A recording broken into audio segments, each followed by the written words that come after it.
اعوذ باللہ من الشیطان الرجیم، بسم اللہ الرحمن الرحیم۔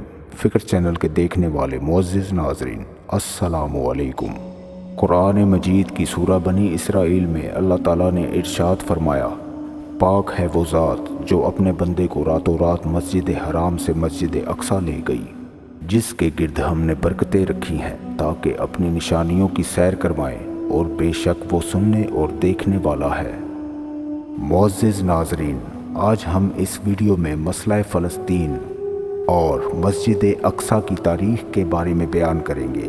مسئلہ فلسطین کو عام طور پر حالت حاضرہ قومی اور سیاسی مسئلے کے طور پر دیکھا جاتا ہے، جہاں بظاہر دو قومیں ہیں، یعنی عرب اور اسرائیل ایک مخصوص علاقے پر اپنی حاکمیت کا دعویٰ کرتے ہوئے نظر آتے ہیں۔ لیکن اس مسئلے کا تعلق دراصل تاریخ اور آسمانی کتابوں سے جڑا ہے، اور اپنی 1000 سالہ تاریخ میں ظلم، بربریت، ناانصافی اور روحانیت کی داستان نظر آتی ہے۔ ملک شام کی جنوب مغربی علاقے کو فلسطین کہتے ہیں، جو بحر روم کے ساحل پر واقع ہے۔ فلسطین کی تہذیب دنیا کی عظیم اور قدیم ترین تہذیب میں شامل ہوتا ہے۔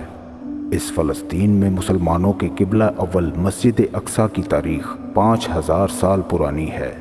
یہ زمین پر بنائی جانے والی دوسری مسجد تھی، اور مسلمانوں کے لیے یہ تیسری اہم ترین مسجد کی حیثیت رکھتی ہے۔ اس مسجد کو خانہ کعبہ کی تعمیر کے تقریباً 40 برس بعد تعمیر کیا گیا، جس کا آج کل رقبہ تقریباً 1,44,000 مربع میٹر ہے، اور اس میں تقریباً 5000 سے زائد لوگ نماز ادا کر سکتے ہیں۔ مسجد اقصی مختلف ناموں سے پہچانی جاتی ہے، جیسے کہ بیت المقدس، مسجد قبلہ، مسجد مروانی، مقام براق، دیوار گریہ اور حرم شریف کے نام سے پہچانا جاتا ہے۔ لیکن یروشلم میں موجود اس خاص مسجد کی تاریخ آخر ہے کیا؟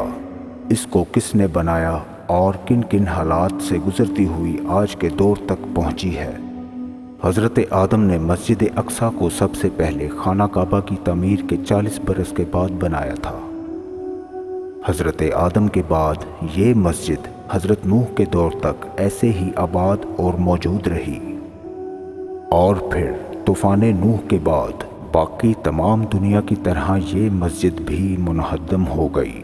اس کے بعد حضرت عیسیٰ کی آمد سے 3000 سال پہلے اس مقدس شہر کو کنعان کے لوگوں نے یعنی کیوسیوں نے آ کر یہاں پر آباد کیا تھا، اور سلیمان کے زمانے میں عظیم ہیکل بنائی گئی تھی۔ جبکہ عیسائیوں کا ماننا ہے کہ بیت الحم یعنی وہ مقام جہاں عیسیٰ کی پیدائش ہوئی تھی، وہ بھی فلسطین کے شہر یروشلم میں ہی ہے، اور آپ یہیں سے مصلوب کیے گئے۔ جبکہ اسلام کی بات کریں تو قرآن میں اسے بابرکت اور پاک سرزمین کہا گیا ہے۔ مقبوضہ فلسطین کی زمین آج مسلمانوں کے خون سے رنگی ہوئی ہے۔ معصوم جانیں روز ضائع ہوتی ہیں۔ فلسطین کی عورتوں اور بزرگوں کا بھی کوئی لحاظ نہیں کیا جاتا۔ دوسری جانب عالم اسلام میں اس تمام صورتحال کے بعد شدید بے چینی اور مایوسی کی کیفیت پائی جاتی ہے۔ آج پوری دنیا کے مسلمانوں کا دل فلسطین کے مسلمانوں کے ساتھ دھڑکتا ہے، اور فلسطین کے مسلمانوں کا درد پوری امت مسلمہ کا درد ہے۔ بطور امت محمدیہ ہمارا فرض ہے کہ ہم فلسطین میں بسنے والے مسلمانوں کے حالات سے باخبر رہیں، اپنے دل میں ان کے لیے ہمدردی رکھیں، جہاں تک ممکن ہو ان کی مدد کریں، اور ان کے لیے اخلاقی حمایت جاری رکھیں، اور ان کے لیے دعا گو رہیں۔